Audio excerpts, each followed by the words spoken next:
Hello students, I am Aarti from a step of Vidyarthi channel. आज की जो वीडियो है ये रहेगी आज 10th क्लास के स्टूडेंट्स के लिए जिन्होंने सीबीएसई से अब एग्ज़ाम देने हैं। आप लोगों के एग्ज़ाम होने वाले हैं और ये आपका जो एसएसटी का एग्ज़ाम है ये 13 इसमें क्वेश्चंस होंगे।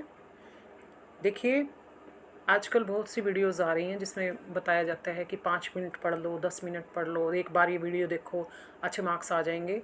ये कोई ऐसा कुछ भी ऐसा शॉर्टकट नहीं होता। सक्सेस के लिए हार्ड वर्क ही है जो हमें सक्सेस दिलवाएगा। लेकिन एक शॉर्ट मेथड्स होते हैं, कुछ इंपॉर्टेंट क्वेश्चंस होते हैं जो टीचर्स के कहने से अगर आप देख लोगे तो आप अच्छी प्रिपरेशन कर पाओगे अपने एग्ज़ाम के लिए। आज मैं आपको दिखा रही हूँ एक क्वेश्चन पेपर और उसमें बताती हूँ कैसे आप अच्छे क्वेश्चन और थोड़े टाइम में कर पाओगे जो आपको एग्ज़ाम देने में हेल्प करेगा और आपको अच्छे मार्क्स ऑब्टेन करवाएगा। मेहनत लेकिन सभी को करनी पड़ती है। देखिए, अब ये आपके जो एग्ज़ाम्स हैं, एग्ज़ाम जो आपका होगा 40 मार्क्स का होगा। इसमें 5 सेक्शंस होंगे। जो फर्स्ट सेक्शन है इसमें 5 क्वेश्चन आएंगे, 2 मार्क्स होगा सबके लिए। उसके बाद जो सेकंड होगा सेक्शन बी, उसमें आपके 3 क्वेश्चन होंगे और 3 मार्क्स के होंगे वो। उसके बाद आएगा फोर्थ सेक्शन सी में। सेक्शन सी में आपके 2 लॉन्ग क्वेश्चंस होंगे, 5 मार्क्स के क्वेश्चन होंगे वो, और उसमें पार्ट्स भी हो सकते हैं और उसमें फिर आपके लिए ऑप्शन भी आएगी। सेक्शन डी में 2 केस बेस्ड क्वेश्चन होंगे 4 मार्क्स के, 4 मार्क्स के। उसके बाद सेक्शन ई में 1 क्वेश्चन होगा with 2 parts, history and geography, 3 marks. आपने बड़े ध्यान से अपना क्वेश्चन पेपर सोल्व करना है और अपना टाइम भी लेना है आराम से। अब देखिए, अब आपके सामने आ रहा है स्क्रीन पे एक सैम्पल पेपर। ठीक है, ये टर्म 2 का सैम्पल पेपर है। इसमें फर्स्ट क्वेश्चन देखिए, how did the non cooperation movement unfold in the cities and town of India. कैसे ये नॉन कोऑपरेशन मूवमेंट जो है वो स्टार्ट हुआ था इंडिया में। तो ये इसका आंसर लिखा हुआ है। The movement started with the middle, देखो ये मिडिल क्लास के लोगों में ये स्टार्ट हुआ था मूवमेंट। उसके बाद नेक्स्ट पॉइंट में बहुत सारे जो स्टूडेंट्स थे और जो गवर्नमेंट कंट्रोल में स्कूल्स और कॉलेजेस थे वो स्टूडेंट्स जो हैं वो आगे आए और इस मूवमेंट में उन्होंने अपना पार्टिसिपेशन किया। बहुत सारे जो टीचर थे नेक्स्ट पे उसमें सेंटर में मैं आप बोलती जाऊंगी, आप नेक्स्ट उस पर आते जाइए पॉइंट पे। इसको लर्न करना है साथ के साथ आपने, मैं आपको हिंदी में बता रही हूँ, आप उसको एक बार फिर आराम से बैठ के लर्न करना। स्क्रीनशॉट ले लेना इसका। जो लोअर्स थे जो लीगल प्रैक्टिसेस कर रहे थे उन्होंने इसमें साथ दिया। उसके बाद जो इलेक्शन काउंसिल में थे उन्होंने बाइकट कर दिया और फॉरेन गुड्स का जो है वो बाइकट कर दिया गया था उस दौरान, और कपड़े जो हैं वो जलाए गए थे। ठीक है, ये पॉइंट्स हैं मेन। उसके बाद भी अगर कोई और लगता है आपको कुछ याद आ जाता है तो लिख सकते हो इससे रिलेटेड। एसएसटी में ऐसा कुछ नहीं है कि अगर कुछ आपने सिर्फ इसको रट्टा ही लगा लेना है, ऐसा कुछ नहीं है। आगे देखिए, why is the tourism considered as a trade. Second question आपका, टूरिज़्म है उसको एक ट्रेड की तरह क्यों लिया जाता है। अब जो यात्री आते हैं कहीं टूर पे कोई आता है तो जो घूमने के लिए आते हैं तो उसको एक ट्रेड की तरह एक वो क्यों समझा जाता है, एक काम क्यों समझा जाता है उसको। The foreign tourist arrival in the country contribute the foreign exchange, वो फॉरेन एक्सचेंज को यहाँ पर हमारे यहाँ पर मोटिवेट करते हैं। सेकंड देखो, अंगेजिंदा बहुत सारे लोग हैं जो डायरेक्ट इस टूरिज़्म इंडस्ट्री में पार्टिसिपेट करते हैं हमारे देश के। उसके बाद देखिए, टूरिज़्म है जो हमारे लोकल हैंडीक्राफ्ट को मोटिवेट करता है और अच्छे पैसे मिलते हैं हमारे यहाँ के जो हैंडीक्राफ्ट्समैन होते हैं उनको, उनकी कमाई होती है। और कुछ जो है इंडिया में medical tourism, eco tourism, adventure tourism और कल्चरल टूरिज़्म, ये सब एक विशेष भूमिका रखते हैं। इसे तो आपको भी पता है, कोई आएगा बाहर से, विदेशी कोई आएंगे घूमने के लिए पर्यटक, तो हमारे देश की कमाई होगी, एक सीधी सी तो बात यही है। नेक्स्ट देखिए, difference between the party and 2 party system, 1 party system and 2 party system. तो आंसर देखिए, 1 पार्टी सिस्टम से नेम से ही इसका पता लग रहा है। देखिए, 1 पार्टी जो सिस्टम है उसमें एक ही पार्टी को अलाउड होता है इलेक्शन में खड़े होना। जैसे चाइना है उसमें एक कम्युनिस्ट पार्टी है और उन्हीं को अलाउड है।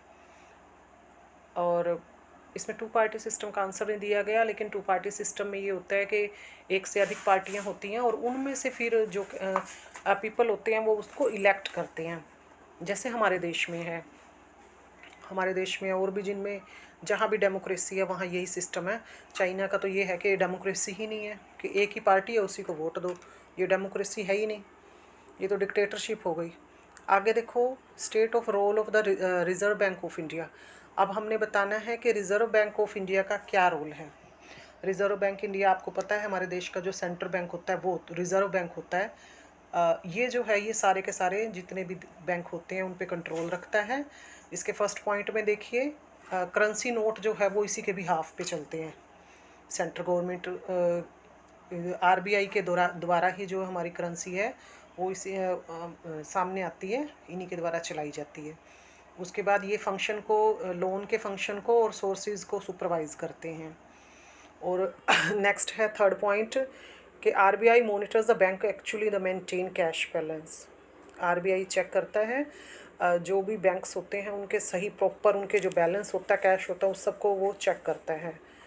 और RBI sees the banks gives loan note, ये भी चेक करता है कि आरबीआई जो है वो जो अपना काम कर रहा है, जो बिजनेस कर रहा है, वो सिर्फ बिजनेस पर्पस से कर रहा है या छोटे लोगों को ऊंचा उठाने के लिए भी कर रहा है। ये भी सारे की सारी ड्यूटीज़ जो हैं वो आरबीआई की होती हैं, रिजर्व बैंक ऑफ इंडिया की। नेक्स्ट देखिए question, read the data of the table in the given below. इसमें आ गया है, ये डाटा दिया हुआ है, इसको ध्यान से देखिए। उसके बाद इसके में एक क्वेश्चन आता है कि 15-16 के और 19-20 के डाटा में कंपैरिजन करो और देखो कि प्रोडक्शन जो है वो क्यों कम हुआ है। ठीक है, अगर किसी चीज़ का प्रोडक्शन कम हुआ है इसके कारण तो आप लोगों को भी पता होने चाहिए। देखो, हाई कॉस्ट, कीमत ज़्यादा हो गई, ठीक है, या फिर ये इसमें हमने देना है कि कीमत ज़्यादा हो गई, जो कोयल है उसकी लिमिटेड अवेलेबिलिटी कम हो गई, कम मिल रहा है, कम मिलेगा तो अपने आप उसकी प्रोडक्शन कम हो जाएगी। नेक्स्ट आ जाता है कि लेबर जो है वो कम मिल रही है। उसके बाद है सब एनर्जी है वो नहीं मिल रही, मतलब कुछ नहीं मिलेगा तभी तो प्रोडक्शन कम हुई है। अपनी तरफ से अपना माइंड भी लगाना है इसमें। नेक्स्ट देखो, why is the production and the consumption of steel consider as the index of the country's development. जो कंजप्शन होती है स्टील की और प्रोडक्शन और कंजप्शन, ये कैसे किसी कंट्री के डेवलपमेंट को निर्धारित करती है। हमें पता है हर एक इंडस्ट्री में, अब हम आंसर देखो, द स्टील प्रोडक्ट, ये फर्स्ट लाइन देखो ज़रा, कि जो डिफरेंट इंडस्ट्रीज़ होती हैं सब में रॉ मटेरियल में स्टील यूज़ होता है। दूसरा नंबर, रिक्वायर्ड फॉर एक्सपोर्ट, निर्यात करने के लिए भी स्टील की आवश्यकता पड़ती है। और उसके बाद है जो भी मशीनरी बनेगी वो भी है जो स्टील से बनती है। तो मेन बात है कि जो भी हमारा इंफ्रास्ट्रक्चर बनेगा वो मोस्टली कहीं ना कहीं स्टील पे डिपेंड होता है। नेक्स्ट देखें, why do most of the rural house hold still remain depend on the informal sources of credit. क्यों जो गांव के लोग होते हैं, रूरल एरियाज़ के लोग पीपल होते हैं, उनको प्रोडक्शन के लिए, अपने हाउस होल्ड वर्क के लिए कैसे वो एक सिंपल इनफॉर्मल उस पर निर्भर करते हैं। छोटे छोटे देनदारों से कैसे वो पैसे लेते हैं, क्यों लेने पड़ते हैं उनको, वो सीधे बैंक से क्यों नहीं लेते। अब हमने इसका आंसर देना है कि लिमिटेड अवेलेबिलिटी होती है बैंक की, ज़्यादा बैंक नहीं होते गांव में। दूसरा, डॉक्यूमेंटेशन की प्रॉब्लम होती है, गांव के लोगों को इतना नहीं पता होता दस्तावेज कैसे बनेंगे, कागज़ कैसे बनेंगे। उसके बाद नेक्स्ट है कि जो पुअर पीपल होते हैं उनको बैंक लोन नहीं देता, बड़ा जो बैंक होता है वो उनको लोन देता ही नहीं है, तो उनको इसीलिए वो इस चक्कर में पड़ जाते हैं। The rural people gets easy loan from the richer. जो साहूकार होते हैं वो गरीब लोगों को जल्दी लोन दे देते हैं क्योंकि उनको अपने झांसे में फंसा के रखना होता है। यही कुछ प्रॉब्लम्स होती हैं। नेक्स्ट देखो, ये और में आ गया, यानी कि ये ऑप्शनल भी आ जाता है बीच में question. How do the self help group help borrowers to the. अब ये इसने पूछा है कि सेल्फ हेल्प ग्रुप जो होते हैं वो कैसे उसमें गांव वाले एरिया में, रूरल एरिया में कैसे हेल्प करते हैं। अब सबसे पहले तो यही है कि सेल्फ हेल्प ग्रुप हैं क्या। ये जो होते हैं वो कुछ लोग एकत्रित होकर अपने लिए एक ग्रुप बना लेते हैं जिसमें वो पैसा इकट्ठा करके रखते हैं और उसको दूसरों को ज़रूरत पड़ने पर लोन देते हैं। अब जो ये है SHGS, आज रेगुलर सेविंग्स, वो अपनी रेगुलर सेविंग रखते हैं, एक पर्टिकुलर अमाउंट हर महीने जमा करते हैं और इसमें मोस्टली लेडीज़ होती हैं। थर्ड नंबर पे देखिए, the members can take small loans without. अब वो ये अपनी नीड को समझ के ना अपने लिए छोटे छोटे लोन्स का इंतज़ाम कर लेते हैं अपने आप ही, और बाद में जब थोड़ा टाइम उनके ऑर्गेनाइजेशन को हो जाता है, थोड़े ग्रुप को उनके, तो बाद में उनको बैंक भी लोन दे देता है। क्वेश्चन नंबर 7 पर, the tribal peasant interpreted the message of Mahatma Gandhi and idea of Swaraj. ये इन्होंने पूछा है कि महात्मा गांधी का जो स्वराज ये नॉन कोऑपरेशन मूवमेंट था, इसको कुछ लोगों ने अलग तरीके से कैसे ले लिया था। तो ये सेट होगा the spread of militant gorilla. जो ट्राइबल पीजेंट थे, जो जनजातीय किसान थे, उन्होंने गोरिल्ला मूवमेंट तेज की अपनी गुडम हिल्स में, आंध्र प्रदेश में। देवर अगेंस्ट, वो इन अंग्रेज़ों की इन सारी पॉलिसीज़ के बिल्कुल ख़िलाफ़ थे। उनको ऐसा लग रहा था कि उनका जो जीवन यापन का जो जीवन है, उनका जो जीवन जीने का तरीका, वो बड़ा इफ़ेक्टेड हो रहा है इस वजह से। और जो उनके एलोरी सीताराम राजू थे, उन्होंने इंस्पायर किया उन्हें कि नॉन कोऑपरेशन मूवमेंट हम तेज करेंगे, लेकिन उन्होंने गांधी जी से दूसरे तरीके से ये स्टार्ट कर दिया। ये तो उन्होंने कहा कि खादी पहनो, और शराब भी उनकी सबकी छुड़वा दी थी। नेक्स्ट पॉइंट में देखिए, he wanted liberation by the use of force. वो अपने बल प्रयोग करके आज़ादी चाहते थे, यानी कि वो लड़ाई पे उतर आए थे। The rebel attack policy station the carried, वो उनकी जो गुरिल्ला वाली जो लड़ाई झगड़े वाली वो होती है, जो उनकी विद्या होती है, उन्होंने उसका स्वराज के लिए यूज़ करना शुरू कर दिया था। ठीक है, यानी कि वो वोयलेंस पर आ गए थे, नॉन वोयलेंस वाला रास्ता उन्होंने छोड़ दिया था। नेक्स्ट देखिए क्वेश्चन में, examine the role of political party in democratic country. एक डेमोक्रेटिक कंट्री में, लोकतंत्र में पॉलिटिकल पार्टीज़ का क्या रोल है। तो पॉलिटिकल पार्टीज़ का तो मेन रोल है, पार्टीज़ होंगी तो उसी में से तभी तो चूज़ करके कोई एक रिप्रेजेंटेटिव होगा जो चलाएगा उसे। तो ये देखिए फर्स्ट में, party form the run the government. Party जो है वो रन गवर्नमेंट बनाती है और चलाती है। जो डिसीजंस नेक्स्ट पॉइंट में देखिए, डिसीजन जो हैं वो भी पार्टी ही द्वारा ही बनाए जाते हैं। और जो इलेक्शन है, जो पार्टी हार जाती है वो ओपोजिशन बनाती है, ओपोजिशन होती है। तो जो डेमोक्रेसी उस पर कंट्रोल रहता है, गवर्नमेंट पे कंट्रोल रहता है, सॉरी। और जो पार्टीज़ है, शेप पब्लिक ओपिनियन। पार्टी जो है वो पब्लिक के विचारों को शेप देती है। पार्टी होगी, लोग होंगे, तभी तो सरकार बनेगी, सरकार बनेगी तो रूल्स बनेंगे। पीपल्स जो पीपल चाहते हैं, तब वो काम आगे जो है वो काम होगा। वेलफेयर स्कीम्स आएंगी, गवर्नमेंट है जो वो प्रॉपर चलेगी। पार्टीज़ का ये रोल है। नेक्स्ट देखिए question number 9, democracy availability in the generate its own sport itself it outcome there cannot be ignored. Support the statement with example.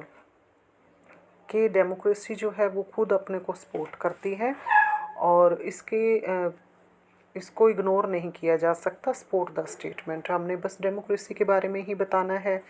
Answer में देखिए, डेमोक्रेसी के ensure that decision making will be based on the norms and the procedure. Democracy ये sure करती है कि सारा जो भी प्रोसीजर चल रहा है, जो भी काम चल रहा है, वो सही प्रोसीजर से चल रहा है, सही कार्यवाही से चल रहा है।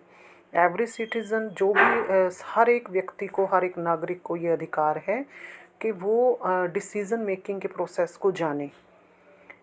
थर्ड पॉइंट में देखिए, डेमोक्रेटिक गवर्नमेंट आर अकाउंटेबल। ये जो है ट्रांसपेरेंसी गवर्नमेंट को रखनी चाहिए इसके लिए। People have to right, people को अपने जो रूलर हैं उनको चूज़ करने का मौका मिलना चाहिए। फिफ्थ पॉइंट में देखिए, सिटीज़न द राइट, हर एक सिटीज़न को राइट है इंफॉर्मेशन लेने का और गवर्नमेंट के फंक्शन को जानने का। जो गवर्नमेंट होती है, पीपल होते हैं, उन्हीं के द्वारा गवर्नमेंट चुनी जाती है, उन्हीं के द्वारा चलाई जाती है। डेमोक्रेसी में कहा भी जाता है ना, the government is by the people for the people, जो भी है। नेक्स्ट देखिए, there is an overwhelming support. ये और में आ गया, मीन्स ये ऑप्शन में है। Support for the idea of democracy in south Asia, support the statement with example. इसमें भी हमें डेमोक्रेसी के बारे में ही बताना है। उसने ये पूछा है कि साउथ एशिया के हिसाब से आप कैसे डेमोक्रेसी को सपोर्ट करते हो।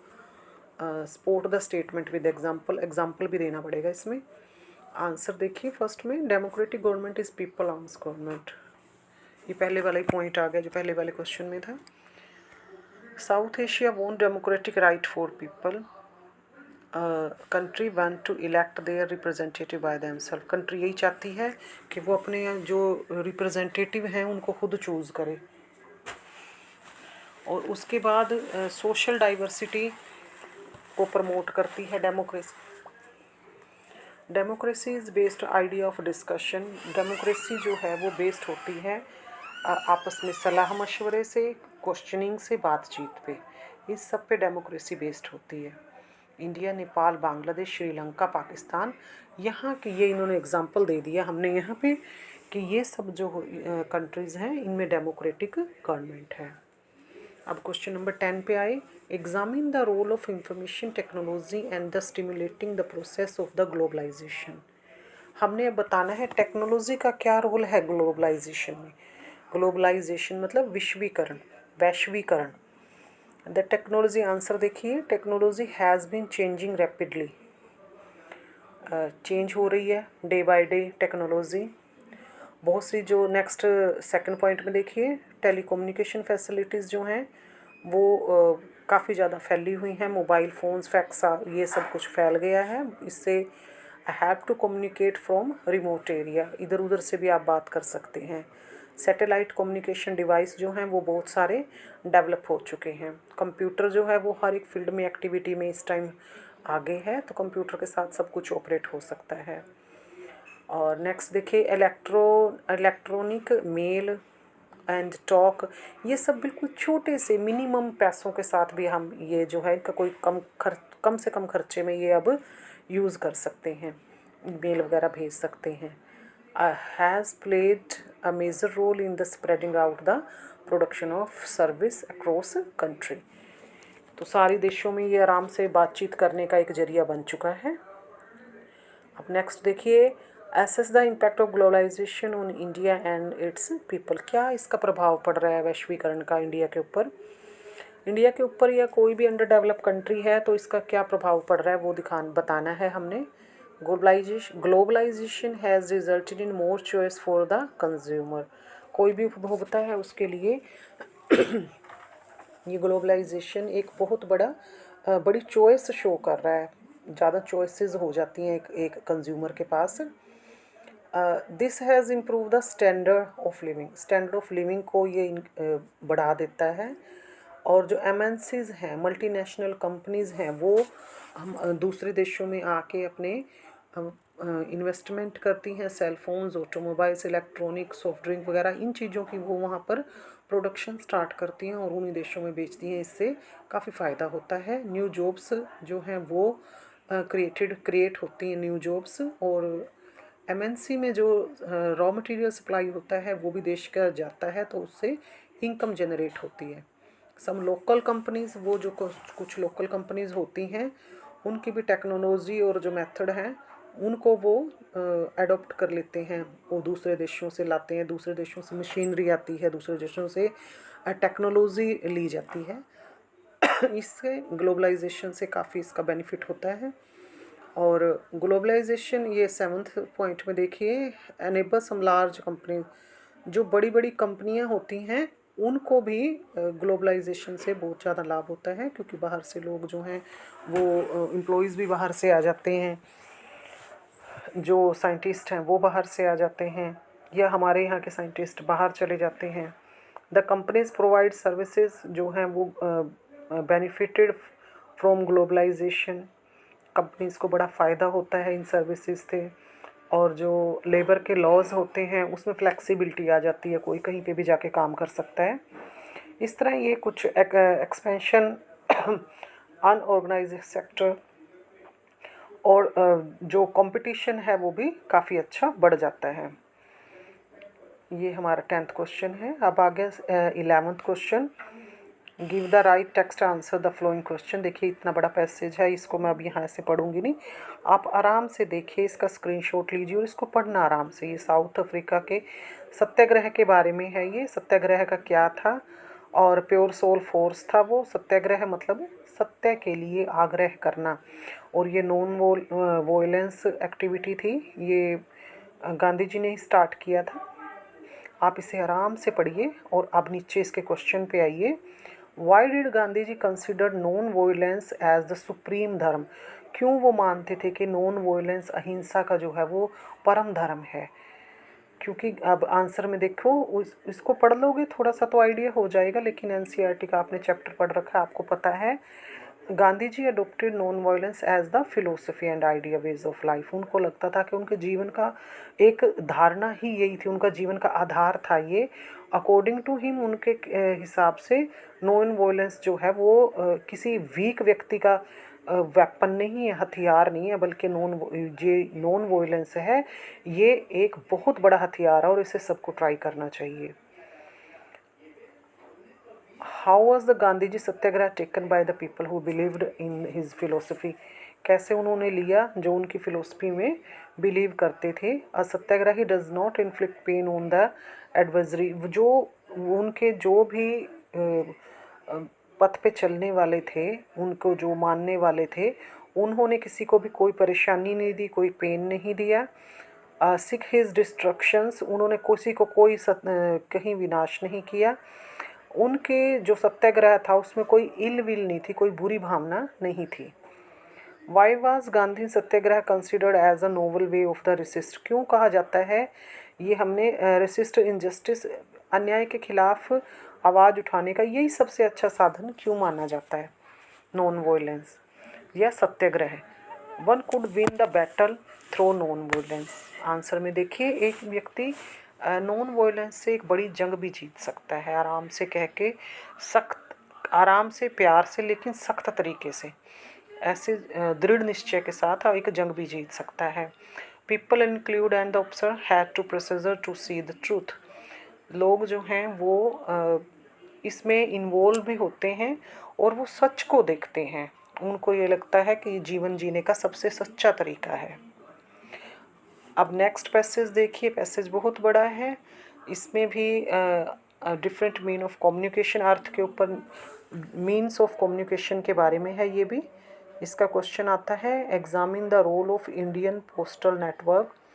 इसमें पोस्टल नेटवर्क का क्या रोल है, जो हमारा डाक विभाग है उसका क्या रोल है। हमारे देश का डाक विभाग सबसे बड़ा है और इसका सोशल इकोनॉमिक डेवलपमेंट पे काफ़ी ज़्यादा असर पड़ता है।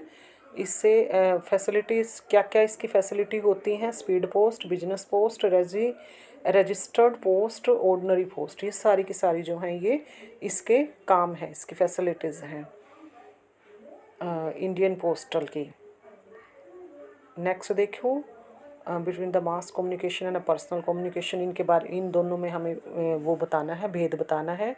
मास कम्युनिकेशन क्या होता है और पर्सनल कम्युनिकेशन। मास कम्युनिकेशन होता है जहाँ बड़े एकदम बहुत सारे लोगों के पास एक न्यूज़ पहुँच जाती है, जैसे रेडियो, टेलीविज़न, न्यूज़पेपर, मैगज़ीन वगैरह से जाती है। और जो सिंपल पर्सनल कम्युनिकेशन होती है ये पर्सन टू पर्सन होती है, जैसे हम फ़ोन करते हैं या कोई मैसेज भेजते हैं।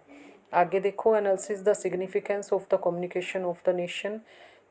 ये हमने बताना है, कम्युनिकेशन के सिग्निफिकेंस बताने हैं हमें। Communication using the telephone, television, films and the internet, even you book, magazine, newspaper and imported mean of communication. Various mean of communication have connected the world closer. बहुत सारे जो कम्युनिकेशन के mean हैं, जो साधन हैं, इन्होंने सारे संसार को बहुत नज़दीक ला दिया है। और ये जो हैं वो एंटरटेनमेंट और नॉलेज के बहुत बड़े स्रोत हैं। अब नेक्स्ट में आ जाएगा, पॉलिटिकल मैप लेना है और मैप में बताना है, a place where non cooperative movement was called off due to the violence. Violence की वजह से कहाँ पे ख़त्म हो गया था नॉन कोऑपरेशन मूवमेंट? चोरा चोरी में, जब हत्याकांड हुआ था। उसके बाद ये यूपी में है। और नेक्स्ट जो है, मैप इन लोकेट नामरूप थर्मल प्लांट और नोएडा सॉफ्टवेयर टेक्नोलॉजी प्लांट। ये जो है ये इसमें दिखाया गया है, देखो ये देखिए, ये नामरूप थर्मल प्लांट है असम में। इसके बाद ये चोरा चोरी यूपी में, ये राजस्थान श्री गुरु रामदेव दास जी इंटरनेशनल एयरपोर्ट ये अमृतसर में, नोएडा सॉफ्टवेयर टेक्नोलॉजी पार्क ये यहाँ पे। ये देखिए, मैंने आपके सामने ये एक अपना क्वेश्चन पेपर रखा है, इसे आप अगर एक बार ध्यान से देख लेते हैं, इसे अगर आप ध्यान से पढ़ते हैं, एक बार लर्न कर लेते हैं, तो डेफिनेटली ये आपको हेल्प करेगा। Okay, thank you dear.